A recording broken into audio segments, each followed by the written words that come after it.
Good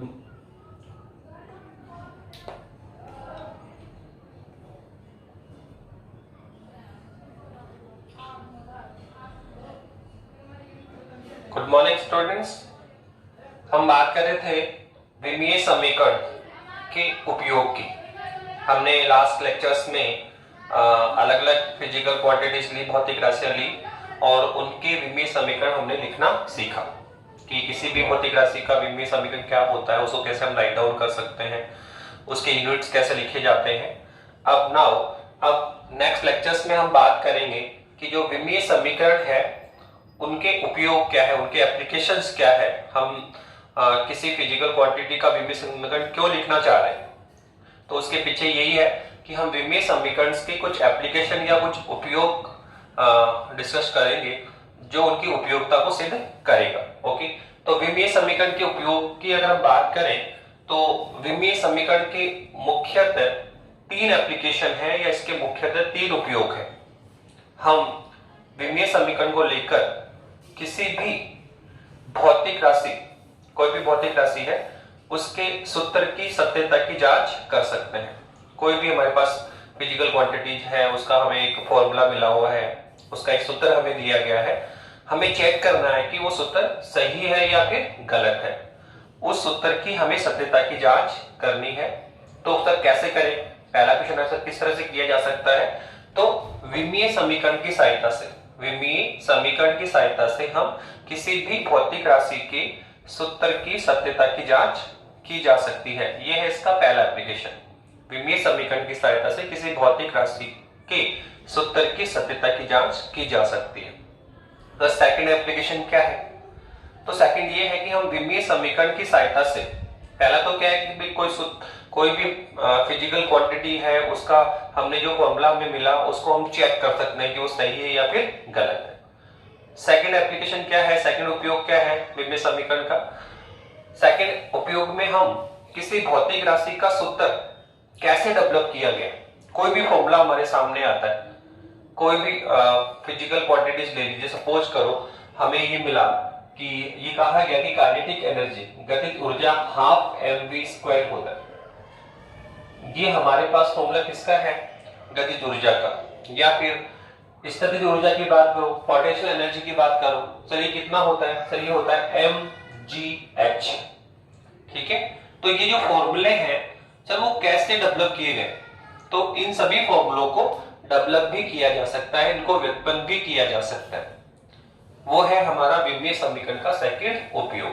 first तो क्या है कि ये जो फॉर्मूले है, कोई भी फॉर्मूला आपको दिया गया है उसको हम चेक कर सकते हैं कि वो सही है या फिर गलत है। सेकंड उपयोग क्या है कि किसी भी भौतिक राशि के सूत्र को व्युत्पन्न किया जा सकता है। किस विमीय समीकरण की सहायता से हम किसी भी भौतिक राशि के सूत्र को व्युत्पन्न भी कर सकते हैं, डेवलप भी कर सकते हैं। तो फर्स्ट तो हम चेक कर सकते हैं कि वो सही है गलत है, और सेकंड क्या है, हम किसी भी भौतिक राशि के सूत्र को व्युत्पन्न भी कर सकते हैं। नाउ सर थर्ड क्या है? तो जो थर्ड एप्लीकेशन, पहले हम राइट डाउन कर देते हैं। पहला जो आपका है विमीय समीकरण का जो फर्स्ट उपयोग है वो क्या है? फर्स्ट उपयोग है विमीय समीकरण की सहायता से, विमीय समीकरण की सहायता से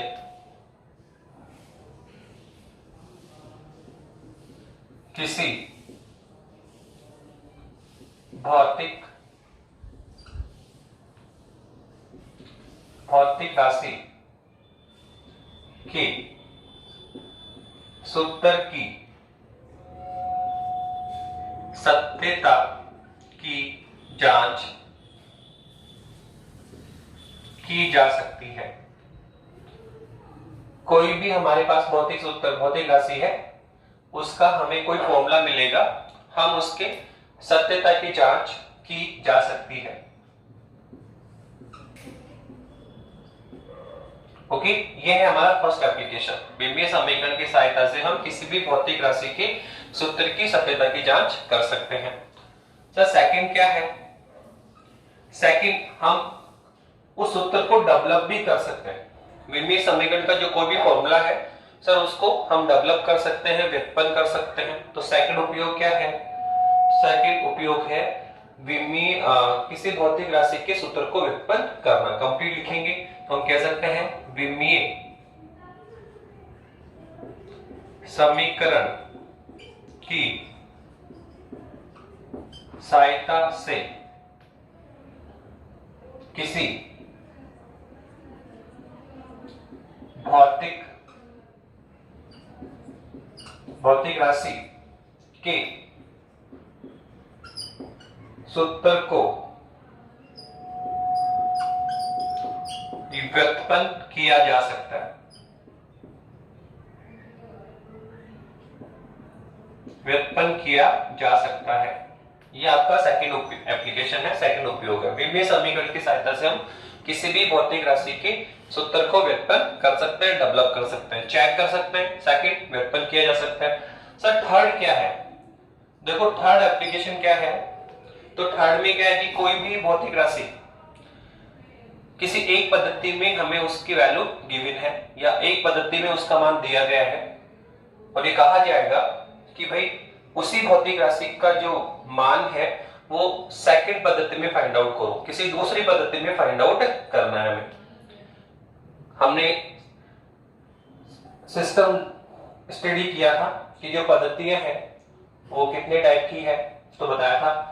तो एक होता है एमकेएस पद्धति, एक होता है सीजीएस पद्धति और एक होता है एफपीएस।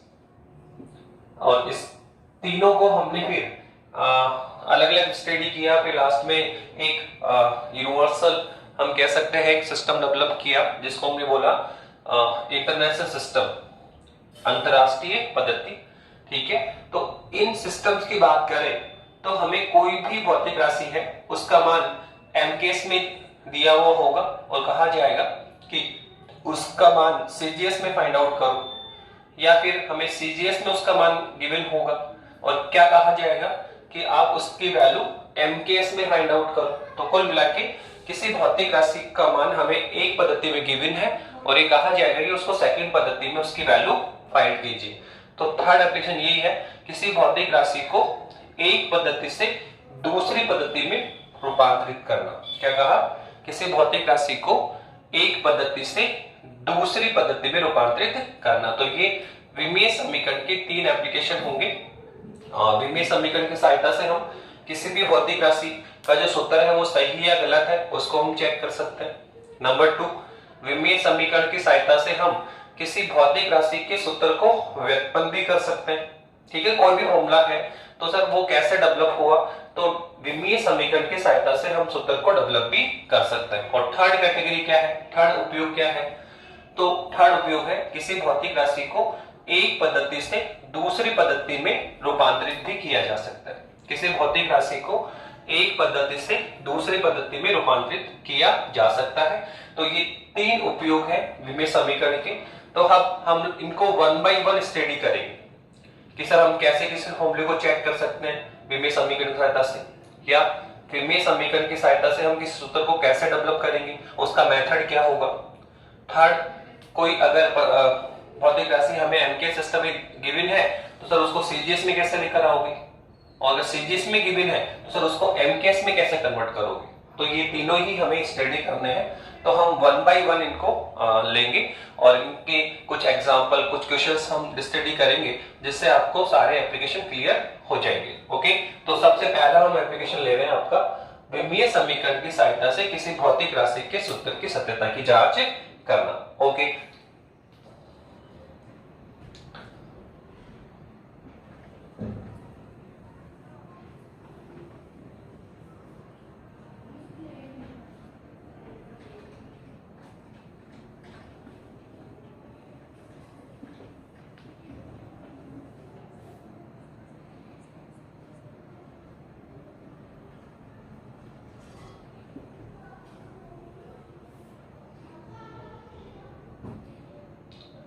देखिए ये जो आपका फर्स्ट एप्लीकेशन है विमीय समीकरण का, जो फर्स्ट एप्लीकेशन है उसमें हमें चेक करना है कोई भी फॉर्मूला हमें दिया हुआ होगा, गिवन होगा, और हमें उसको चेक करना है कि जो दिया गया फॉर्मूला है, दिया गया जो सूत्र है वो सही है या फिर गलत है। तो कैसे चेक कर सकते हैं हम लोग, तो हम इसको एक एग्जांपल्स लेंगे, हम कुछ क्वेश्चंस लेंगे, कुछ फॉर्मूले लेंगे और उनको चेक करना, चेक भी करेंगे और मेथड भी सीखेंगे कि कैसे इसको हम चेक कर सकते हैं। तो सपोज करो फर्स्ट क्वेश्चन आपका ये है, जैसे न्यूटन के गति के समीकरण है, न्यूटन के गति के समीकरण है। अगर हम लिखें तो पहला समीकरण क्या है, v बराबर u प्लस एटी, v बराबर u प्लस एटी, ये है न्यूटन की गति का प्रथम समीकरण। कौन है ये? सर ये है न्यूटन की गति का प्रथम समीकरण। ऐसे ही देखो आप, सेकंड है आपका s बराबर ut plus half eighty square. Sir ये कौन है? सर ये है न्यूटन की गति का द्वितीय समीकरण। ओके, और सर लास्ट वन जो थर्ड है वो क्या है सर, v स्क्वायर बराबर u स्क्वायर प्लस 2as। ये है सर न्यूटन की गति का तृतीय समीकरण। ये हम आपने 9th लेवल पे 10th लेवल पे इनको स्टडी किया हुआ है, इनके फॉर्मूले हमने डेवलप भी किए वहां पे, ठीक है, बाय मैथमेटिकल डेरिवेशन या ग्राफ की विधि से भी हम इन समीकरण को व्युत्पन्न कर सकते हैं। ओके, फिलहाल आप देखिए कि हमें इनको डेवलप करना नहीं सीखना, फिलहाल हम सीख रहे हैं कि इनको हम चेक कैसे करें कि ये जो फॉर्मूला हमें गिवन है न्यूटन की फर्स्ट इक्वेशन या सेकंड या थर्ड इक्वेशन जो हमें गिवन है, सर ये सही है या फिर गलत है, ये विमीय दृष्टि से सही है या फिर गलत है। तो देखो कोई भी इक्वेशन को अगर हमें चेक करना है, कोई भी इक्वेशन को हमें चेक करना है, कोई भी फॉर्मूले को चेक करना है कि वो सही है या फिर गलत है, तो क्या करना पड़ेगा सर, उसके बोथ साइड, उसके बोथ साइड हमें क्या लिखनी पड़ेगी सर, दोनों तरफ की विमा को हमें लिखना होगा। इस समीकरण के दोनों ओर की विमाओं को हम लिखेंगे और हमें चेक करना पड़ेगा कि क्या दोनों ओर की विमाएं, क्या दोनों ओर की विमा इक्वल है, क्या दोनों ओर की विमा समान है क्या। अगर इस फॉर्मूले में दोनों ओर की विमाएं समान होती है, दोनों ओर की विमाएं समान होती है, तो फिर ये फॉर्मूला विमीय दृष्टि से क्या होगा, सही होगा। विमीय दृष्टि से क्या होगा, सही होगा। और अगर हमने इसके दोनों ओर की विमाएं लिखी और हमने क्या फाइंड आउट किया, हमने क्या देखा कि दोनों ओर की विमाएं समान नहीं है, दोनों ओर की विमाएं समान नहीं है, तो हम कहेंगे कि ये फॉर्मूला, ये जो सूत्र है सर वो विमीय दृष्टि से सही नहीं है। तो हमें फॉर्मूले को लेना होगा और दोनों ओर की विमाएं लिखना होगा। सर विमाएं तो वो हम प्रीवियस लेक्चर में आपको बता चुके हैं कि कोई भी जो फिजिकल क्वांटिटीज है सर उसका विमीय समीकरण या विमा कैसे लिखी जाती है। ओके, तो हम वन बाय वन लेंगे इनको और चेक करेंगे कि फॉर्मूला कौन सा सही है और कौन सा गलत है। ऐसे ही हम और भी एग्जांपल लेंगे अभी। तो सबसे पहले हम अगर बात करें न्यूटन की गति के समीकरण की, चाहे फर्स्ट हो या सेकंड हो या थर्ड हो, तो देखो इसमें हमें इनकी क्या लिखनी है सर, विमाएं लिखनी है। तो विमाएं लिखने के लिए आपको सबसे पहले ये पता होना चाहिए कि इसमें जो भी हम टर्म यूज कर रहे हैं, यू, ये v कौन है, a कौन है, t कौन है, तो इनके बारे में हमें डिटेल पता होनी चाहिए। हमें पता होना चाहिए कि u कौन है, प्रारंभिक वेग, v कौन है, अंतिम वेग, t कौन है, टाइम, और a कौन है, त्वरण। ठीक है, तो ऐसे ही आपको सबसे पहले ये पता होना चाहिए भाई u कौन है, वेग, प्रारंभिक वेग, तो यहाँ किसकी विमा लिखनी पड़ेगी, वेग की। यहाँ किसके लिए सर, ये अंतिम वेग है, तो वेग चाहे प्रारंभ हो चाहे अंतिम हो, विमा किसकी लिखनी पड़ेगी, वेग की। ऐसे ही बताओ यहाँ किसकी विमा आएगी, एस्केलेशन या त्वरण की विमा। तो हमें कोई भी इक्वेशन को या कोई भी भौतिक राशि को हम चेक तभी कर पाएंगे जब हमें उनकी फिजिकल मीनिंग पता होंगे, या जो भी टर्म उसमें यूज हो रही है सर उसके बारे में हमें पता होना चाहिए कि वहां कौन सी टर्म किसको रिप्रेजेंट करती है। उसके बाद में हम डायमेंशन लिखेंगे, और डायमेंशन अगर बोथ साइड की इक्वल है तो जो फॉर्मूला है या जो समीकरण है वो विमीय दृष्टि से सही होगा। और अगर बोथ साइड की जो विमा है वो समान नहीं है तो हम कह देंगे कि जो गिवन फॉर्मूला है या जो इक्वेशन है वो विमीय दृष्टि से सही नहीं है। ठीक है, तो देखो अगर हम न्यूटन की गति के समीकरण की बात करें तो इसमें ये पहले सिंबल समझिए कि यहाँ पे कौन क्या क्या है। तो न्यूटन ने क्या बताया, सपोज करो कोई भी हमारे पास में ऑब्जेक्ट है, कोई भी वस्तु मान लीजिए, कोई पार्टिकल मान लीजिए, ठीक है, तो ये एक आपके पास में पार्टिकल है, वस्तु है जो प्रारंभिक अवस्था में यहाँ रखी हुई है, प्रारंभिक अवस्था में यहाँ पर रखी हुई है। प्रारंभ में जो टाइम कितना है सर, 0 है, प्रारंभ में इसका टाइम कितना है, 0 है। और यहां मान लेते हैं कि ये मूविंग पोजीशन में है, सपोज करो ये मूविंग पोजीशन में, ये कॉस्ट स्थिर अवस्था में भी हो सकती है, ठीक है। अगर आप स्थिर अवस्था में मानोगे तो उसका प्रारंभिक वेग किसको चला जाएगा, 0 को चला जाएगा।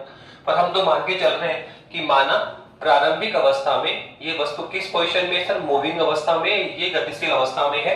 तो लेट अस सपोज सर इसका जो प्रारंभिक वेग है तो वो कितना है, u है। तो प्रारंभिक टाइम कितना है, 0, और इसकी वेलोसिटी कितनी है sir, u। Let us suppose यहां से ये जो ऑब्जेक्ट है सर कुछ समय बाद यहां से मूव करता हुआ माना यहां पर आ जाता है। सपोज कीजिए कुछ टाइम, कितना सर, t टाइम पश्चात, माना t टाइम पश्चात ये ऑब्जेक्ट यहां से मूव करता है और मूव करता हुआ सेकंड पोजीशन में यहां पर आ जाता है। तो अब जो टाइम है सर वो कितना हो चुका है सर, पहले कितना था, 0। कितना टाइम लगा सर, t टाइम में पार्टिकल या ऑब्जेक्ट यहां से यहां मूव कर गया। तो अब जो टाइम हो गया सर वो कितना हो गया सर, t हो गया। कितना हो गया, t हो गया। और आल्सो लेट हमने माना कि अब इसका वेग जो पहले कितना था, u था, तो वो चेंज होकर कितना हो गया सर, वो कितना हो गया सर, वो let us suppose sir v हो गया। तो इसका पहले प्रारंभिक कितना था, u, और t टाइम में इसकी वेलोसिटी u से चेंज होकर बदलकर कितनी हो गई है, v। तो u कौन है, प्रारंभिक वेग, और v कौन है, अंतिम वेग। v कौन है, अंतिम वेग। और आप बताओ इस पार्टिकल या इस ऑब्जेक्ट का क्या वेलोसिटी चेंज हो रही है क्या, पहले कितनी वेलोसिटी थी, u, अब कितनी हो चुकी है, v। तो क्या वेग में परिवर्तन है क्या इसकी वेलोसिटी में चेंजेस है क्या। और अगर हमने बताया था कि अगर वेलोसिटी में चेंजेस होता है या वेग में परिवर्तन होता है तो डेफिनेटली यहाँ पे क्या डेवलप होगा सर, त्वरण डेवलप होगा, क्योंकि त्वरण क्या है, वेग में परिवर्तन की तरह। अगर किसी पार्टिकल या ऑब्जेक्ट के वेग में परिवर्तन होता है तो डेफिनेटली इसकी मोशन में यहाँ पर क्या डेवलप होगा, उसकी गति में यहाँ क्या डेवलप होगा सर, यहाँ त्वरण डेवलप होगा। तो लेट अस सपोज यहाँ त्वरण कितना डेवलप हुआ, a। तो आप देखो इसमें जो जो सिंबल हम यूज कर रहे हैं वो सब के सब आपको लुकआउट हो रहे हैं। u कौन है, पार्टिकल या ऑब्जेक्ट का प्रारंभिक वेग, वस्तु का प्रारंभिक वेग। v कौन है सर, वस्तु का अंतिम वेग। सर ये t कौन है, तो t है वस्तु को यहां से यहां तक आने में लगा समय। तो u प्रारंभिक वेग, v अंतिम वेग, t कौन है, समय। अब आप आगे चलिए सर, एक ये a भी इसमें आ रहा है, तो a कौन है बताओ, वस्तु जब यहां से यहां मूव करती है तो क्या उसके वेलोसिटी में परिवर्तन हो रहा है, क्या उसके वेग में परिवर्तन हुआ, हाँ सर हुआ। पहले u था, अब कितना हो गया, v हो गया। t टाइम में कितना हो गया सर, u से परिवर्तित होकर v हो गया। ये बढ़ भी सकता है और घट भी सकता है। तो सर वेग में परिवर्तन है तो डेफिनेटली यहाँ पे क्या उत्पन्न होगा, त्वरण। तो मान लेते हैं कि सर माना यहाँ वस्तु में त्वरण कितना डेवलप हुआ, a। अब आप लास्ट में देखो सर ये s कौन है, आप देखो इसमें s और टर्म यूज कर रहे हैं। तो पार्टिकल या ऑब्जेक्ट जब यहां से यहां तक मूव होता है, वस्तु जब यहां से यहां तक मूव होगी तो सर t टाइम में डेफिनेटली कुछ ट्रैवलिंग भी इसने की है। सर पहले यहाँ पोजीशन में थी सर, अब इस पोजीशन में आ गई है, तो सर यहां से यहां तक कुछ ट्रैवलिंग तो उसकी हुई, कुछ दूरी उसने तय की, तो उसके द्वारा तय की गई दूरी को ही क्या लिखा गया, s। तो आप देखो इस तरह से थोड़ा ब्रीफ रखेंगे कि ये जो हमें इक्वेशन गिवन है सर उसमें जो जो सिंबल यूज कर रखे हैं, जो जो टर्म यूज है सर उनके बारे में हमें पता होना चाहिए, उनका फिजिकल मीन हमें पता होना चाहिए कि यहाँ पे u कौन है, v कौन है, a कौन है, s कौन है, t कौन है। तो बहुत सिंपल है, जब आप फिजिकल मीनिंग समझेंगे तभी हम उसका डायमेंशन लिख पाएंगे। तो बताओ u कौन है, वस्तु का प्रारंभिक वेग, v कौन है, वस्तु का अंतिम वेग, t कौन है, टाइम, वस्तु को यहां से यहां तक आने में लगा समय या टाइम, ठीक है। और सर a कौन है, सर वस्तु के वेग में परिवर्तन हुआ है तो उत्पन्न त्वरण। और सर s कौन है, वस्तु के द्वारा तय की गई दूरी। तो हम कंप्लीटली कह सकते हैं कि यहां पर लिखें तो u तो कौन है, सर ये है वस्तु का प्रारंभिक वेग, और सर ये v कौन है, सर ये है वस्तु का अंतिम वेग। अब सर a कौन है, सर a है वस्तु में उत्पन्न त्वरण, और सर s कौन है, सर ये है वस्तु के द्वारा तय की गई दूरी। और लास्ट फाइनलाइज कौन है सर? टी कौन है सर? टी है टाइम, वस्तु को यहां से यहां तक आने में लगा समय। अब देखो, अगर इतनी डिटेल्स हमें पता है कि जो न्यूटन की गति के समीकरण है फर्स्ट, सेकंड और थर्ड, उसमें सारे सिंबल हमें पता है कि u कौन है? प्रारंभ वेग, v कौन है? अंतिम वेग। तो चाहे हम इस u की विमा लिखेंगे तो भी किसकी विमा लिखनी है? वेग की। और यहां भी सर किसकी विमा आएगी? वेग की। वेग चाहे प्रारंभ हो, चाहे अंतिम हो, चाहे मिड का हो, डायमेंशन यहां पर वेग की ही होगी। फिर सर a कौन है? त्वरण, तो सर यहाँ त्वरण की विमा लिखनी है। s कौन है? दूरी, तो यहाँ दूरी की विमा लिखेंगे। समझ में आ रहा है? तो इस तरह से हम इजीगोइंग लिख पाएंगे। तो पहले जो फॉर्मूले हैं वो पता होने चाहिए। दूसरा, उनमें जो जो टर्म्स हमने यूज की है वो सब उसके बारे में कुछ आपको बेसिक पता होना चाहिए कि यहाँ पे u कौन है, v कौन है, a कौन है, t कौन है, s कौन है। तभी हम इसकी डायमेंशन लिख पाएंगे। डायमेंशन हमें लिखना आता है, पर अब हमें पता तो होना चाहिए u कौन है, v कौन है। ठीक है, अब आपको ये पता नहीं कि u कौन है तो क्या हम उसकी डायमेंशन लिख पाएंगे? तो पहले इनको आइडेंटिफाई करना पड़ेगा, इसको हमें जज करना पड़ेगा कि यहाँ पे जो जो सिंबल है वो किसको रिप्रेजेंट कर रहे हैं। तो जिसको रिप्रेजेंट करेंगे उसी की हम डायमेंशन लिखेंगे, उसी की विमा लिखेंगे। और क्या करना है? तो कुछ नहीं करना, इक्वेशन या सूत्र के दोनों ओर की विमाएं लिखनी है और चेक करना है कि क्या दोनों ओर की विमाएं समान है। अगर दोनों ओर की विमाएं समान है तो सूत्र क्या है? सही है। और अगर दोनों ओर की विमाएं समान नहीं है तो सूत्र सही नहीं है। तो अब हम इनको चेक करते हैं कि ये फॉर्मूले या इक्वेशन सही है या फिर गलत।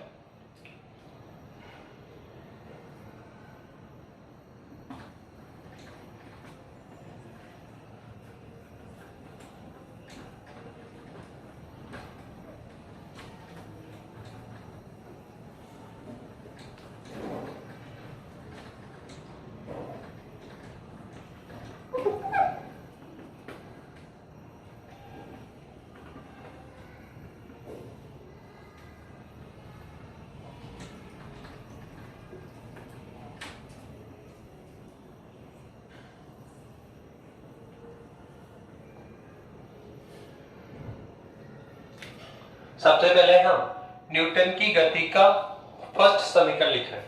न्यूटन की गति का पहला समीकरण लिख रहे हैं। तो क्या है सर? v बराबर u प्लस dt। इसे हमें चेक करना है कि ये समीकरण विमेय दृष्टि से सही है या फिर गलत। इसकी सत्यता की हमें जांच करनी है। तो सर क्या करना है सर? दोनों ओर की विमाएं लिखिए। तो आप देखो, इसकी विमा हमें लिखनी है और राइट हैंड साइड की विमा लिखेंगे, लेफ्ट हैंड साइड की विमा लिखेंगे। ठीक है, तो आप देखो, अगर हम बात करें लेफ्ट हैंड साइड की, तो लेफ्ट हैंड साइड में कौन है सर? v। कौन है सर? अंतिम वेग। तो यहाँ विमा किसकी आएगी? वेग की। फिर आगे फॉरवर्ड करो सर, ये कौन है सर? वस्तु का प्रारंभिक वेग। तो वेग चाहे प्रारंभ हो चाहे अंतिम हो, हमें विमा वेग की ही लिखनी है। इसके बाद में कौन है सर? त्वरण। तो विमा हमें त्वरण की लिखनी है। a कौन है? त्वरण, त्वरण की विमा लिखेंगे। और t कौन है? टाइम, तो हमें टाइम की विमा लिखनी है। तो इसके प्रत्येक क्रम की हमें विमा लिखनी है और प्रत्येक क्रम की विमा क्या आनी चाहिए? सेम आनी चाहिए। अगर सेम आते तो इक्वेशन क्या है? सही है। और अगर सेम नहीं आती इक्वेशन सही नहीं है। तो आप देखो, अगर हम यहाँ लिखना चाह रहे हैं तो सर एक हमें किस किस की विमा चाहिए सर? एक तो वेलोसिटी वेग की चाहिए, चाहे प्रारंभ अंतिम वही आएगा। सर एक हमें त्वरण की चाहिए और सर टी क्या होता है? टाइम। तो सबसे पहले हम वेग की विमा लिखना बता चुके हैं। तो सर वेग बराबर क्या होता है सर? x अपॉन टी, विस्थापन में परिवर्तन की दर। विस्थापन में परिवर्तन की दर सर क्या कहलाता है? वेग कहलाता है। तो आप बताइए इसकी विमा लिखो, कितना आएगा सर? विस्थापन को क्या लिखेंगे? L1। और सर ये t कौन है? टाइम, तो इसको क्या लिखेंगे? T1। तो L1 upon T1, L1 upon T1। ठीक है, तो अब T1 को आप ऊपर ले जाओ तो हमारे पास कितना आने वाला है सर? ये आ जाएगा सर L1 T माइनस 1। तो देखिए, क्या हमने वेग की विमा लिख ली? कितनी आती सर? L1 T minus 1। और देखिए किसकी विमा चाहिए? पहले एडवांस में लिख लीजिए सर। a कौन है? त्वरण है। तो सर अब त्वरण की विमा लिखो। तो आप बताइए त्वरण क्या होता है सर? त्वरण होता है वेग में परिवर्तन की दर। विस्थापन में परिवर्तन है तो वेग, और सर वेग में परिवर्तन है तो कौन है? त्वरण। तो आप देखिए, अगर हमें त्वरण की विमा फाइंड आउट करनी है, राइट डाउन करनी है, तो सर पहले हमें वेग की विमा चाहिए सर। वो तो है हमारे पास सर। कितनी है सर? L1 T minus 1। कितनी है? L1 है। तो यहाँ पे कितना आएगा सर? ये L1 T माइनस 1। और डिवाइड में क्या एक टाइम और है क्या सर? तो सर ये T1 क्या लिखें सर, इसको आप T1 अगेन लिख दीजिए। ओके, तो किसकी मान लिखी हमने? वेग की। और नीचे कौन है सर? टाइम। इस T1 को ऊपर लेकर आइए तो हमारे पास विमा कितनी आ जाएगी? तो ये हमारे पास आ जाएगी L1 T - 2। तो आप देखिए अगर इस इक्वेशन में हमें डायमेंशन लिखना है तो एक तो वेग का आएगा, तो वेग की लिख ली हमने L1 T - 2। सर एक हमें त्वरण की विमा चाहिए, सर वो भी लिख ली, कितनी है? L1 T - 2। तो अब आप इसको राइट डाउन करो और चेक करो कि क्या बॉस साइड की डायमेंशन सेम है क्या। अगर सेम है तो सही है, सूत्र सही है, और सत्य ठीक है सही है, या फिर अगर सेम नहीं है तो फिर क्या होगा? सूत्र विमिन्न दृष्टि से सही नहीं है। तो आप लिखिए सबसे पहले लेफ्ट हैंड साइड को चेक करो, तो कौन है बताइए? वेग। सर कौन सा है? अंतिम। पर वेग प्रारंभ हो या अंतिम हो, हमें डायमेंशन किसकी लिखनी है? वेग की। तो यहां कितना आएगा सर? ये आएगा L1 T - 1 इक्विवेलेंट। अब चलिए कौन है सर? U। सर कौन है? प्रारंभिक वेग। तो वेग प्रारंभ हो या अंतिम हो, डायमेंशन किसकी आएगी? वेग की आएगी। तो फिर से ऊपर से क्या लिखना है? L1 T - 1। तो आप देखो ये भी कितना आएगा? L1 T - 1। आगे बढ़िए प्लस, सर अब इसका लिखो। तो देखो इसमें दो टर्म है, एक तो कौन है? त्वरण, और टी कौन है? टाइम। तो त्वरण की भी लिखनी है और टाइम की भी लिखनी है, और दोनों क्या करना है? मल्टीप्लाई करना है। तो सर पहले त्वरण की लिखो, कितनी है? L1 T - 2। कौन है? L1 T - 2। तो कितना आने वाला है? सर ये आएगा L1 T - 2, और इनटू में बोलो कौन है? सर इनटू में है टाइम t। तो टाइम t को क्या लिखोगे? T1। क्या लिखेंगे? टाइम T1 को लिखेंगे T1। ओके, तो आप देखिए इस तरह से हमने किया। अब इसको सॉल्व करिए तो कितना आएगा? सर ये है L1 T - 1 इक्विवेलेंट। यहां पे कौन है सर? ये है L1 T - 1 प्लस, आप देखो L1 तो रहेगा यहाँ पे, पर आप देखो ये कौन है? T - 2, और ये कौन है? T - 1। और हम जानते हैं कि अगर ये बेस सेम हो, ठीक है, तो पावर्स क्या होती है? ऐड होती है। तो -2 + 1 क्या होगा? -1। तो t की पावर कितना हो जाएगा? -1। तो आप देखो यहाँ पे कौन लुकआउट है सर? LOT। ये भी LOT है, और सर ये भी LOT है।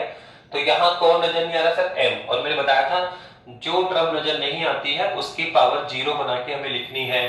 तो यहाँ पे कौन नहीं है सर? M नहीं है। कौन नहीं है सर? यहाँ पे M यहाँ पर नहीं है। तो सर हमें क्या करना पड़ेगा सर? यहाँ M को M की पावर 0 बना के लिखनी होगी। तो बताइए कितना आएगा? तो ये आ जाएगा M0 L1 T - 1। इसको भी राइट डाउन करो, कितना आएगा बताइए?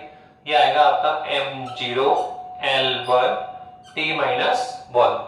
थर्ड स्टेप में क्या आएगा? थर्ड टर्म में तो ये भी आएगा M0 L1 T - 1। अब आप देखिए सर इसकी बॉस साइड की हमने डायमेंशन लिखी और क्या देखा सर? इसके बॉस साइड जितने भी टर्म है सर, ये फर्स्ट टर्म है, ये सेकंड टर्म है, ये थर्ड टर्म है, तो बॉस साइड की जो टर्म्स है सर उनकी प्रत्येक टर्म की जो डायमेंशन है सर वो क्या है? सेम है। आप देखो यहाँ पे कितनी आ रही है? M0 L1 T - 1। फिर यहाँ भी क्या देखा? M0 L1 T - 1, और सर ये भी कितना आया? M0 L1 T - 1। तो आप देखो इस समीकरण के दोनों ओर की जो विमाएं है वो क्या है? सही समान है।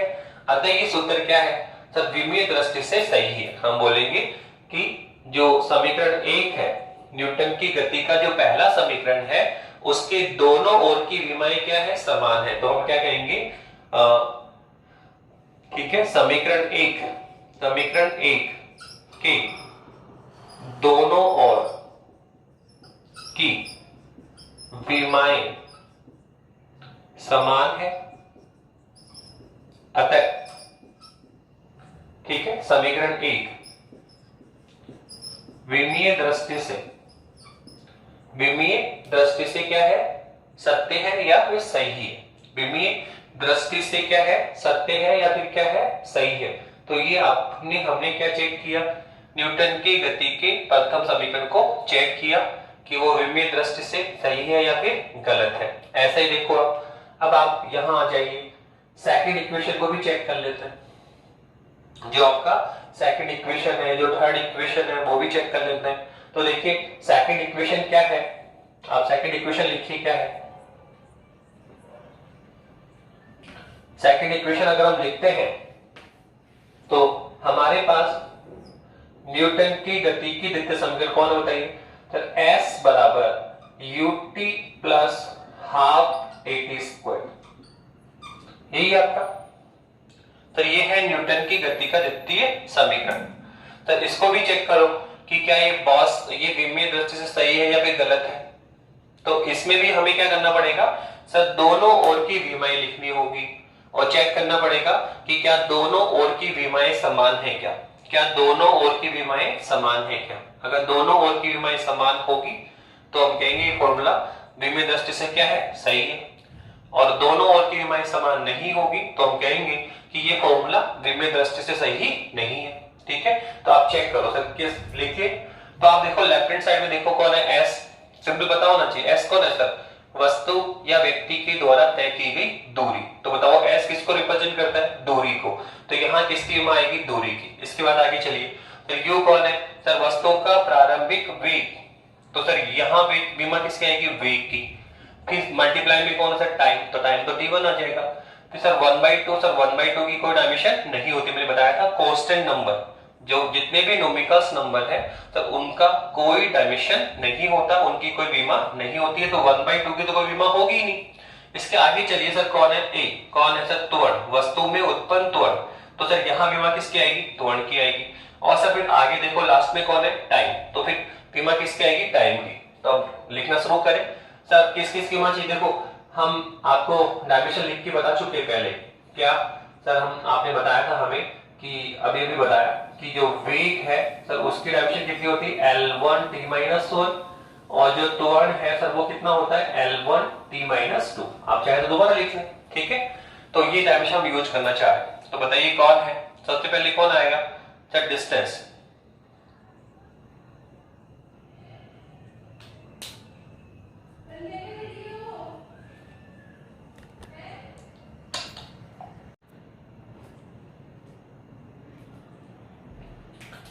इस बेटा तो हम कर रहे हैं S बराबर ut plus half at square, Newton की गति का द्वितीय समीकरण। तो हमें इसको दोनों ओर की विमाएं हमें राइट डाउन करनी होगी। तो करिए, सबसे पहले S कौन है, वस्तु की द्वारा तय की गई दूरी। तो दूरी को हम किससे लिखते हैं, L1 से, ठीक है। तो यहाँ जो डायमेंशन आएगा वो कितना आएगा, फिर वो आएगा हम m0, L1 और t0। क्या आने वाला है, m0, L1 और t0। डिस्टेंस में केवल लेंथ होती है L1, मास भी नहीं है और टाइम भी नहीं है। तो जो नहीं है उसकी पावर कितनी बना दी, 0, m0, और यहाँ पर भी t0। तो क्या हुआ, m0, L1 और t0। इसके बाद में आगे चलिए सर, u कौन है, प्रारंभिक वेग। तो सर किसकी डायमेंशन चाहिए, वेग की। तो सर लिख लीजिए, वेग बराबर क्या होता है, बताया था आपने, विस्थापन अपॉन समय। तो कितना आएगा सर, ये आएगा L1 विस्थापन, ये कौन है, टाइम t1। तो कितना आया सर, L1t-1, L1t-1, ठीक है। तो बोलो कितना आने वाला है सर, ए भी चाहिए सर, कौन है सर, v अपॉन टी, वेग में परिवर्तन की दर। तो कितना आने वाला है सर, ये आएगा आपका L1t-1, और अपॉन में कौन है, t1। तो कितना आएगा सर, L1t-2। ओके, तो वेग और त्वरण दोनों के निकालिए। अब देखिए कितना है बताइए, तो ये आएगा आपका, अगर हम राइट डाउन करें तो कितना आएगा sir, m0, L1, t0 equivalent. सबसे पहले कौन है, वेग। वेग सर कौन सा, प्रारंभ। पर वेग प्रारंभ या अंतिम किसकी आएगी, वेग की। तो कितना आने वाला है सर, ये आएगा L1t-1, और इनटू में कौन है सर, टाइम। इनटू में कौन है, टाइम। तो टाइम को क्या लिखेंगे, t1। टाइम को हम क्या लिखेंगे, t1 लिखेंगे। हो गया। अब इसके बाद में प्लस, आगे बढ़िए सर, कौन है 1/2। तो सर 1/2 की तो कोई डायमेंशन होती ही नहीं, 1/2 की तो कोई डायमेंशन होती ही नहीं है। तो ड्रॉप करिए सर, फिर कौन है, त्वरण। कितना आता है सर, L1t-2। तो कितना आएगा, L1t-2, और इनटू में कौन है सर, टाइम, t का होल स्क्वायर, टाइम का होल स्क्वायर। तो टाइम को क्या लिखेंगे, t1, पर इसके ऊपर क्या है, होल स्क्वायर। तो ये क्या आएगा, t स्क्वायर। क्या आ जाएगा, t स्क्वायर। अब इसको सॉल्व करिए, कितना आएगा। तो आप देखिए कितना आने वाला है, तो ये आएगा m0, L1, t0 इक्विवेलेंट। आप देखिए क्या आ रहा है, तो ये है L1, ठीक है। तो L1 तो आ जाएगा सर। इसके बाद सर ये कौन है, t-1, L1 t माइनस 1। और देखो ये t की पावर कितनी है, +1, तो वापस से वही है -1 और +1 जब ऐड करोगे, बेस क्या इनका सेम है तो पावर्स ऐड हो जाएगी, तो -1 + 1 कितना होगा 0, तो कितना आने वाला है t की पावर 0। और कॉल लुकआउट नहीं हो रहा m, तो क्या लिखेंगे m0, क्या लिखेंगे m0। अब आगे बढ़िए, प्लस बोलो क्या आने वाला है सर L1, और बताइए सर ये t की पावर कौन है -2, ये t की पावर कौन है +2, सर बेस इनका क्या है सेम, तो पावर्स क्या होगी ऐड, तो 2 और प्लस -2 कितना होगा 0, तो क्या आने वाला है सर t0। और कौन लुकआउट नहीं है m, तो क्या लिख देंगे सर m0, क्या लिख देंगे m0। तो आप बताइए, हमने सेकंड इक्वेशन भी लिख दी, इसके दोनों ओर की विमाएं लिखी और प्रत्येक क्रम की विमा लिखी, क्या देखा सर न्यूटन के गति के द्वितीय समीकरण में दोनों ओर की विमाएं लिखने पे हम क्या लिख रहे हैं सर, दोनों ओर की विमाएं क्या है समान है। आप देखो ये भी कितना है m0 L1 t0, सर यहाँ पर भी कितना है m0 L1 t0, सर यहाँ पे कितना है m0 L1 और t0। तो आप देखो न्यूटन के गति के द्वितीय समीकरण में भी हम देखें तो सर यहाँ पर भी दोनों ओर की विमाएं क्या है समान है, इसलिए हम कहेंगे कि न्यूटन की गति का जो द्वितीय समीकरण है सर वो भी विमीय दृष्टि से क्या है सही है। तो न्यूटन की गति का प्रथम समीकरण भी विमीय दृष्टि से सही है, और न्यूटन की गति का जो द्वितीय समीकरण है सर वो भी विमीय दृष्टि से क्या है सही है।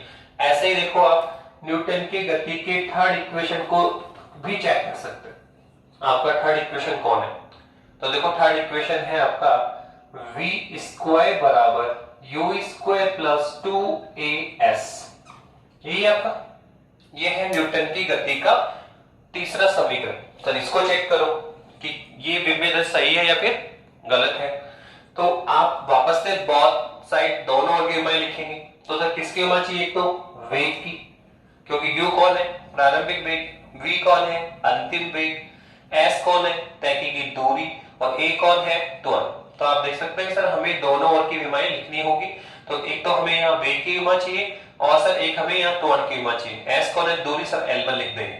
तो बताइए अभी भी तो लिखा था आपने कि सर वेग की डायमेंशन कितनी होती है सर x/t, तो कितना आने वाला है सर L1t - 1। सर ऐसे त्वरण क्या होता है सर v/t, तो सर ये कितना आएगा L1t - 2, लिखते जाइए, यही बार-बार रिपीट चलता है। तो अब बताइए ये कितना आएगा सर, ये आएगा L1t - 1 का होल स्क्वायर। कौन है v, सर वस्तु का अंतिम वेग, तो कुछ नहीं किया सर हमने वेग लिया और इसका होल स्क्वायर कर दिया, इसके बाद में सर प्लस चलिए प्लस करिए तो क्या आने वाला है, हम प्लस करेंगे तो कितना आएगा सर, u कौन है सर, u है वस्तु का प्रारंभिक वेग, u कौन है वस्तु का प्रारंभिक वेग, तो यहाँ पे विमा किसकी आएगी वेग की, तो कितनी आने वाली सर L1t - 1 का होल स्क्वायर। ठीक है, यहाँ अंतिम वेग तो वेग की, ये प्रारंभिक वेग तो वेग की, दोनों पे क्या स्क्वायर लगा दिया, प्लस कौन है बताइए, तो प्लस है 2as, तो समझ ले 2 कौन है सर न्यूमेरिकल नंबर है, इसकी कोई डायमेंशन नहीं होती है। सर a कौन है त्वरण एस्केलेशन, तो बताइए कितना आएगा सर L1t - 2, तो कितना आएगा, तो ये आएगा L1t - 2, और इनटू में कौन है सर, ये कौन है s कौन है सर तय की गई दूरी, तो दूरी को हम क्या लिखेंगे L1, तो यहाँ पे क्या आएगा L1। अब सॉल्व करिए कितना आने वाला सर, ये आएगा आपका L²t - 2 इक्विवेलेंट सर ये भी कितना आएगा L²t - 2 पावर आ जाएगी, ब्रैकेट के बाहर पावर दोनों पर आएगी, फिर प्लस सर ये कौन है सर, ये है L1 और ये कौन है L1, तो क्या हो जाएगा L² और t - 2। आप बताइए इसमें कौन लुकआउट नहीं हो रहा सर, आप देखो मास इसमें लुकआउट नहीं हो रहा है, द्रव्यमान इसमें नजर नहीं आ रहा है, तो जो भी टर्म नजर नहीं आती उसकी पावर 0 बनाकर हमें लिखनी होगी। तो अब लिखिए कितना आएगा बताइए, अगर हम लिखते हैं तो यहाँ पे कितना आएगा सर, ये आएगा m0 L² t - 2 equivalent m0 L² t - 2 plus m0 L² t - 2। तो आप देखो न्यूटन की गति का जो तृतीय समीकरण है सर उसकी भी हमने दोनों ओर की विमाएं हमने लिखी, तो क्या फाइंड आउट किया, क्या देखा हमने कि सर न्यूटन के गति के तृतीय समीकरण में भी हमें दोनों ओर की विमाएं क्या मिली, समान मिली, दोनों ओर की विमाएं हमें क्या मिल रही है, समान मिली। ये भी कितना है m0 l square t minus two. Sir ये भी कितना है m0 l square t minus two. Sir ये भी कितना है m0 l square t minus two. तो आप देखो दोनों ओर की प्रत्येक क्रम की जो विमा है वो क्या है, समान है। इसलिए हम कहेंगे कि न्यूटन की गति का जो तृतीय समीकरण है सर वो भी विमीय दृष्टि से क्या है, सही है।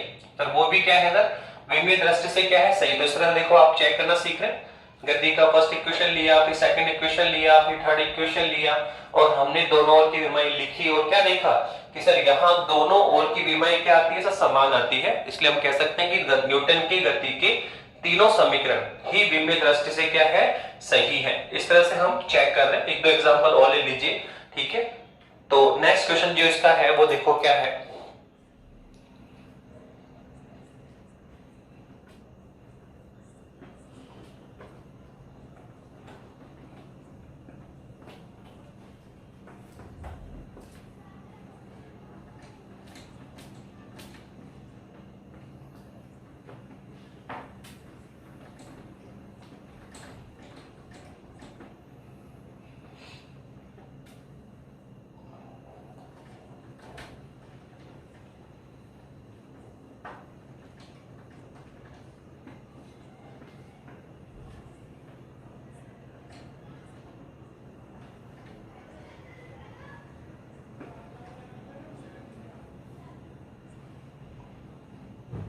देखिए नेक्स्ट फॉर्मूला है T बराबर 2 pi root L upon G। ये हमें एक फॉर्मूला दिया हुआ है। तो ये फॉर्मूला कहां से आया, कैसे डेवलप हुआ, ये सेकेंडरी चीज है। हमें तो एक फॉर्मूला मिला, ठीक है, एक भौतिक राशि का सूत्र मिला और हमें तो फिलहाल इसको चेक करना है कि ये विमीय दृष्टि से सही है या फिर गलत है। ये विमीय दृष्टि से सही है या फिर गलत है। तो हम अभी फिलहाल चेक करना सीख रहे हैं, आगे चल के इसको डेवलप करना भी सीखेंगे। सेकंड उपयोग यही है, विमीय सूत्र को व्युत्पन्न करना, सॉरी किसी भौतिक राशि के सूत्र को व्युत्पन्न करना किससे सर, विमीय समीकरण की सहायता से। वो सेकंड क्वेश्चन है, पहले तो हमें चेक करना सीखना है। सर चेक आउट करो। तो देखो क्या है सर, यहाँ पे सबसे पहले देखो कि सर यहाँ जो जो सिंबल यूज हो रहे हैं सर वहां पे किसका क्या मीनिंग है। तो देखो ये टी कौन है सर, टी होता है आवर्तकाल। एक पेंडुलम है आपका, यहाँ पे देखो उसने क्या कहा, उसने कहा सर एक पेंडुलम है आपका, घड़ी का पेंडुलम ले सकते हैं आप, ठीक है, एक घड़ी का ये पेंडुलम है। तो घड़ी के पेंडुलम का आवर्तकाल उसने बोला, उसने कहा एक पेंडुलम है जिसकी लेंथ कितनी है, स्मॉल एल। तो स्मॉल एल कौन है, पेंडुलम की लेंथ है।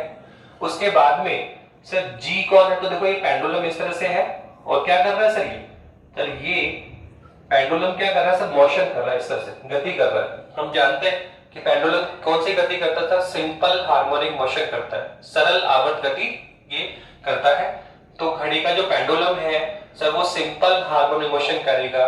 तो पेंडुलम में क्या क्या होता है सर, एक तो लेंथ होती है पेंडुलम की, तो एल कौन है, पेंडुलम का लेंथ है।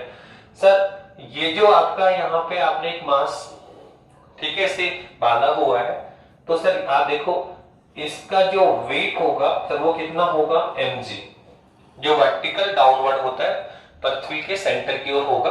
तो सर mg कौन है सर, ये जो ये आपने गोला यहाँ पे बांध रखा है सर उसका वेट है mg, जो किधर वर्टिकल किधर है सर, डाउनवर्ड है।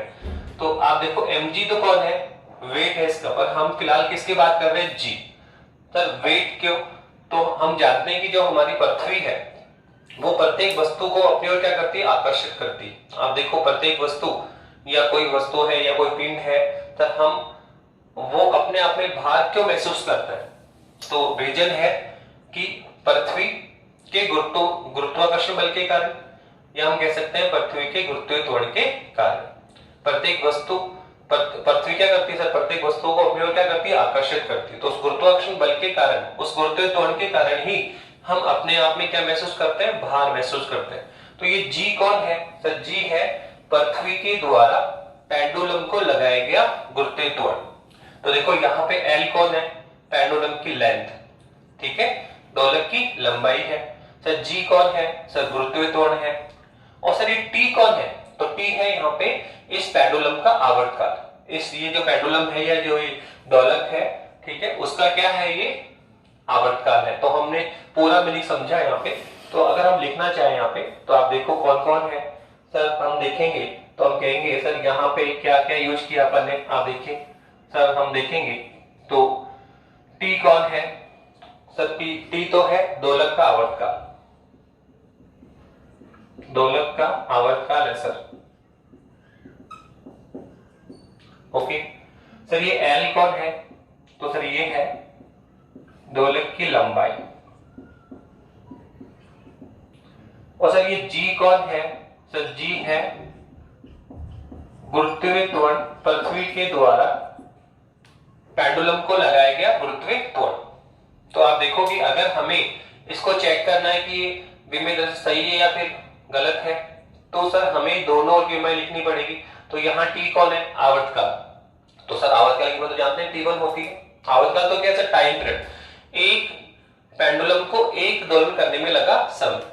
ये आपका था पेंडुलम, इस तरह से ये मूव कर रहा है, तो इसकी लेंथ कितनी है L, और तो वो यहां से यहां तक इस तरह से मूव कर रहा है, तो यहां से देखो यहां से यहां आएगा और वापस यहां से यहां जाएगा। तो जितना टाइम लगता है वो कौन है, इसका टाइम पीरियड।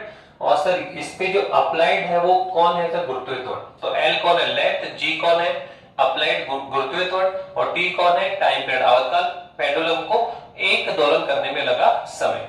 तो आप देखिए हमें किस किस की उम्र लिखनी है, आवर्तकाल की, लेंथ की और गुरुत्वीय त्वरण की। तो आप लिखिए, सबसे पहले क्या लिखेंगे सर, आवर्तकाल। तो बहुत सारे की डायरेक्शन लिखिए। तो आप देखिए टी कौन है, टाइम पीरियड। तो सर इसकी डायमेंशन क्या होती है, हम जानते हैं m0, l0 और t1। टाइम पीरियड में तो केवल और केवल क्या होता है सर, टाइम होता है, ना मास होता है ना लेंथ होती है। तो क्या आएगा, m0, l0 और t1। अब इसके बाद में देखो आगे चलो 2। सर 2 क्या है सर, नोमिकल नंबर है, इसकी कोई डायमेंशन नहीं होती है। पाई भी कौन है सर, अगर नोमिकल तो 3.14 हम जानते हैं। पाई की वैल्यू कितनी होती है, तो पाई की वैल्यू होती है 22/7। तो आप इसको एज ए नोमिकल नंबर भी ले सकते हो। और अगर आप एंगल 180 काउंट करोगे तो भी हम बता चुके हैं कि कोण की भी कोई बीमा नहीं होती है, तो 2 की भी कोई बीमा नहीं होती है। पाई कौन है सर, नोमिकल नंबर है 22/7। या फिर इसको एंगल ले लो, तो एंगल में पाई की वैल्यू कितनी होती है सर, पाई होता है 180 डिग्री। तो अगर एंगल के रूप में लोगे तो भी हम बता चुके हैं कि कोण की कोई बीमा नहीं होती है। तो 2 की भी कोई डायमेंशन नहीं होती और पाई की भी कोई डायमेंशन नहीं होती है। तो फिर हमें किसकी डायमेंशन लिखनी होगी, तो आप देखो हम डायमेंशन लिखेंगे, एक तो L, लेंथ। तो L कौन है सर, पेंडुलम की लंबाई। तो लंबाई की उम्र कितनी होती है सर, L1 होती है। लंबाई को क्या लिखेंगे, L1। सर नीचे कौन है, आप देखो नीचे है आपका G, गुरुत्वीय त्वरण। तो सर यहाँ विमा किसकी आएगी, तो बता दिया मैंने आपको कि जैसे वेग कौन था, प्रारंभिक वेग, अंतिम वेग, ठीक है, पर विमा किसकी आई, वेग की। तो ऐसे ही बेटा त्वरण में भी ध्यान रखना कि चाहे त्वरण गुरुत्वीय त्वरण हो, मंदित त्वरण हो, त्वरित त्वरण हो, कैसा भी त्वरण हो, आपको डायमेंशन में किसका लिखना है, आपको त्वरण का लिखना होगा। तो सर त्वरण की डायमेंशन कितनी होती है, तो बताया तो दिया था भी आपको कि सर त्वरण बराबर क्या होता है, v/t। तो v क्या होता है, L1t-1, और अपॉन में कौन है, t1, तो कितना आएगा, L1t-2। तो ये किसकी डायमेंशन है, वेग की, ठीक है, सॉरी त्वरण की। किसकी डायमेंशन है, त्वरण की। तो गुरुत्वीय त्वरण की डायमेंशन कितनी होगी, L1t-2। तो लिखिए कितना आएगा, तो ये आएगा L1t-2। अब सॉल्व करिए और देखो कि आप बोथ साइड की डायमेंशन सेम है क्या। तो आप देखो L1 से L1 कैंसिल हो गया क्या, ओके। अब t-2 को आप ऊपर लेकर आए तो कितना आने वाला है, m0, l0, t1। और ये कितना आएगा, जब सर इस t-2 को ऊपर लेकर आएंगे तो क्या होगा सर, पावर प्लस में हो जाएगी, ठीक है। हम जब ऊपर लेकर आते तो साइन चेंज होगा, -2 तो +2 हो जाएगा। और सर अब सोल्व करें तो कितना आएगा, m0, l0, t1। अब सर √t² तो कितना आने वाला है सर, ये t1। कौन नजर नहीं आ रहा सर, m, और कौन सर, l। तो जो नजर नहीं आ रहा उसको सॉल्व के बनाओ 0। तो यहां पर भी कितना आएगा, m0, l0 और t1। अब आप देखिए यहां पे क्या देखा हमने सर, इसकी इक्वेशन जो दोलक का आवर्तकाल था, जो टाइम पीरियड था सर, उसके दोनों ओर की बीमाएं भी हमने लिखी। और क्या देखा सर, दोनों ओर की जो बीमाएं हैं सर वो क्या है, समान है। सर ये कितना है, m0, l0, t1। ये भी कितना है, m0, l0, t1। तो आप देखो दोनों ओर की बीमाएं समान है। तो हम कहेंगे कि जो ये फॉर्मूला है, ये जो सूत्र है सर, ये भी विमेय दृष्टि से क्या है, सही है। तो इस तरह से हम चेक करना सीख लेंगे कि कोई भी फॉर्मूला विमेय सही है या फिर गलत है। ऐसे देखो एक क्वेश्चन और देखिए आप, ऐसे क्वेश्चंस भी आते हैं।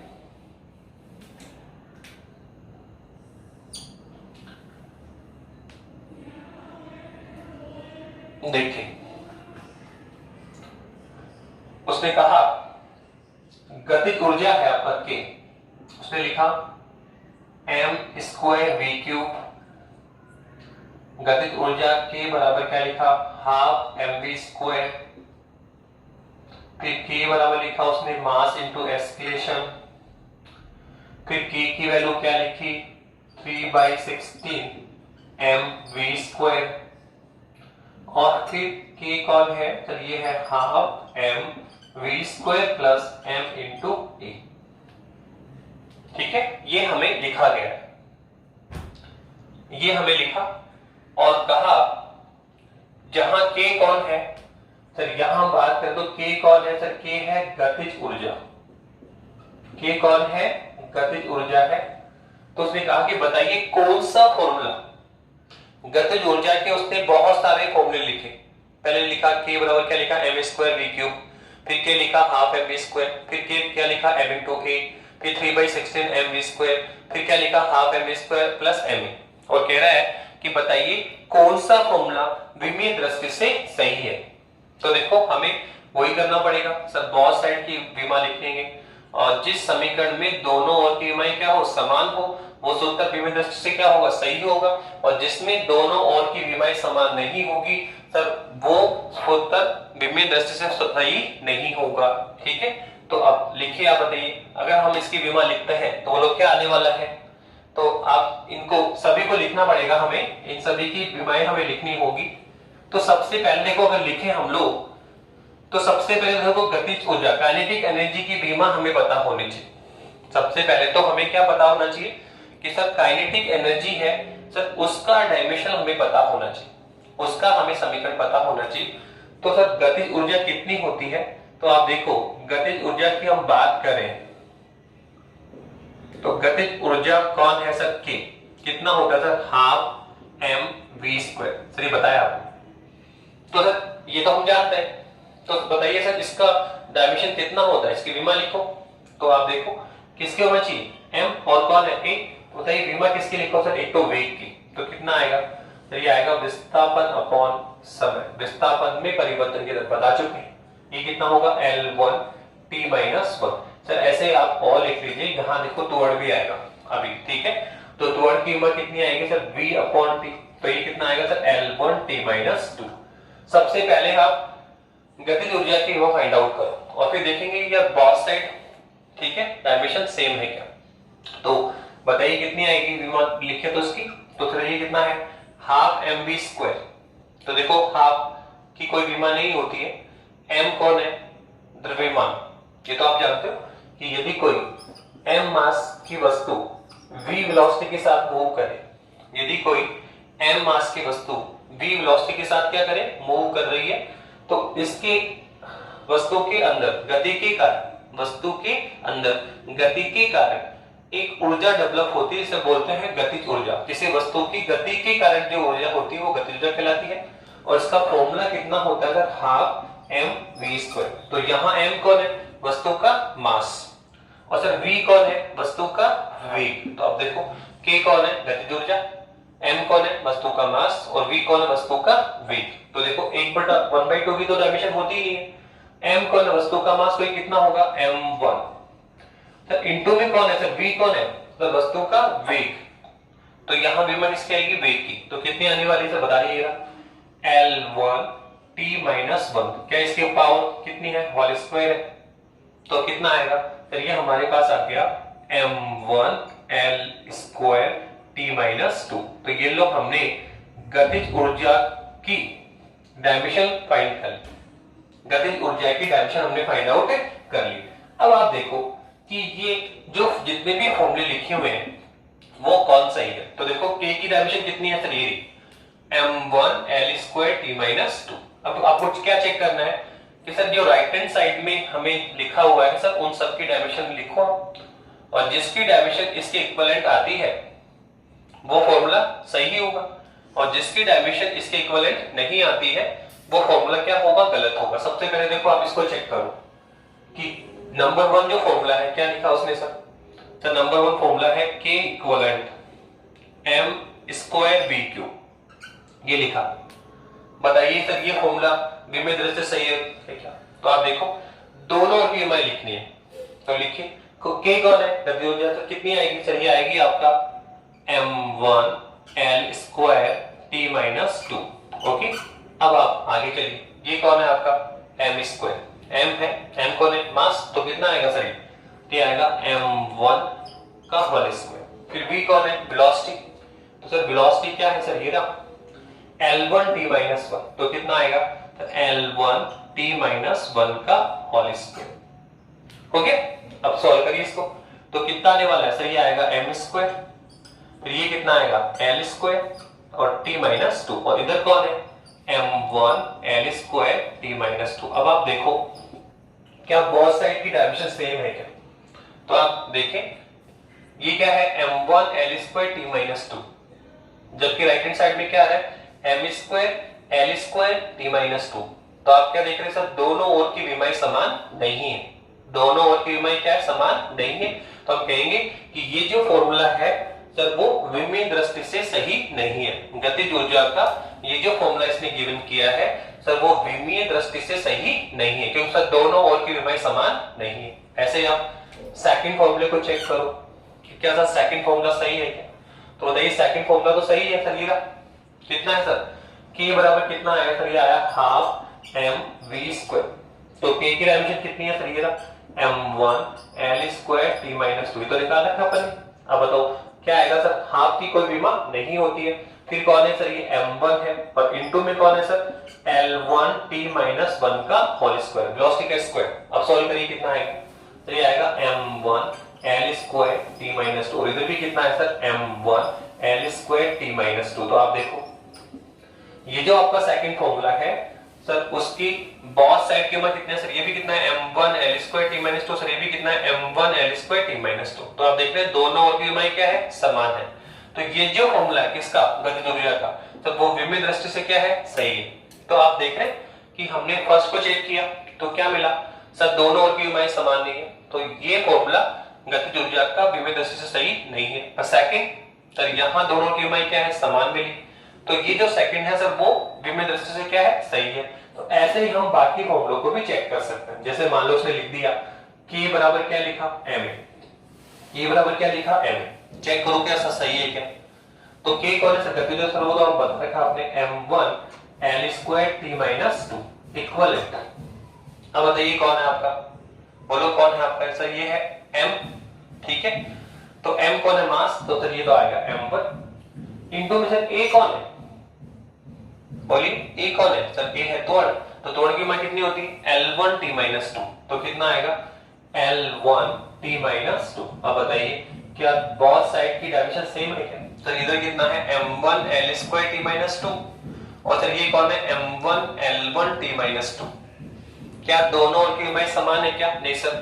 तो हम ये बोलेंगे कि जो हमारा थर्ड फॉर्मूला है सर वो भी विमीय दृष्टि से सही नहीं है। गतिज ऊर्जा के लिए ये फॉर्मूला भी विमीय दृष्टि से सही नहीं है, केवल ये फॉर्मूला सही है, ये भी क्या है, सही नहीं है, ये भी क्या है, सही नहीं, और होना भी नहीं चाहिए। देखो आपने कहा k बराबर ma, तो आप देखो ये तो किसको रिप्रेजेंट, F बराबर ma, m इंटू a किसको रिप्रेजेंट करता है सर, फोर्स को, बल को। आपने पढ़ा है आपने, बल का फॉर्मूला क्या होता है m इंटू a, अभी डायमेंशन में लिखा अपन ने, ठीक है। तो सर ये तो बल को रिप्रेजेंट करता है, जबकि यहाँ क्या लिख दिया इसने k, तो m इंटू a k को रिप्रेजेंट थोड़ी करेगा। तो आप देख रहे हैं कि फॉर्मूला क्या है, गलत लिखा हुआ है, ये फॉर्मूला भी क्या है, गलत लिखा हुआ है, ठीक है। क्या फॉर्मूला होना चाहिए सर, mv स्क्वायर डायमेंशन होना चाहिए, क्या होना चाहिए, हाफ mv स्क्वायर होना, तो mv स्क्वायर होना चाहिए। आप देखो यहाँ m क्या चल रहा है स्क्वायर में, v पे क्या आएगा क्यूब, तो ये राइट काइनेटिक एनर्जी को रिप्रेजेंट नहीं करेगा। तो ऐसे ही अपन इसको चेक करें कि सर ये फॉर्मूला सही है क्या, कौन सा बताइए। आप देखो k बराबर कितना है 3/16 mv स्क्वायर, इसको चेक करो सर क्या सही है क्या, तो आप देखो k कितना है m1 l square t minus 2। Okay, अब देखो 3/16 की डायमेंशन होती नहीं है, छोड़िए सर, फिर कौन है m, तो ये m1 इंटू में कौन है सर v स्क्वायर, तो कितना आएगा L1 t माइनस 1 का होल स्क्वायर। तो कितना आएगा सर, ये m1 l square t minus 2, और इधर भी कौन है, m1 l square t minus 2। तो आप देखो इसमें बोथ साइड की डायमेंशन क्या आई, सेम। कौन सा कर रहे हैं, फोर्थ नंबर। कौन सा कर रहे हैं, फोर्थ नंबर। तो कितना है, m1 l square t minus 2। यहाँ भी कौन है, m1 l square t minus 2। तो आप देखो इसमें बोथ साइड की उम्मीद क्या है, सेम है। तो हम कह सकते हैं कि जो फोर्थ नंबर है सर वो विमीय दृष्टि से क्या है, सही है। तो देखो फर्स्ट नंबर क्या था, सही नहीं है, सेकंड सही है, थर्ड सही नहीं है, फोर्थ सही है। तो इस तरह से हम चेक कर सकते हैं। तो इस तरह से हमने आज के लेक्चर में क्या सीखा, विमीय समीकरण का पहला उपयोग। विमीय समीकरण की सहायता से हम किसी भी भौतिक राशि के सूत्र को चेक कर सकते हैं कि वो विमीय दृष्टि से सही है या गलत। ठीक है, कुछ नहीं करना होता सर, बोथ साइड की डायमेंशन लिखनी होती है। अगर बोथ साइड की डायमेंशन समान आती है तो सूत्र विमीय दृष्टि से क्या है, सही है। और अगर बोथ साइड की डायमेंशन समान नहीं आती है तो फॉर्मूला विमीय दृष्टि से सही नहीं होता है। ओके, अब नेक्स्ट लेक्चर में हम इसका सेकंड एप्लीकेशन यूज करेंगे। ठीक है, थैंक यू बेटा।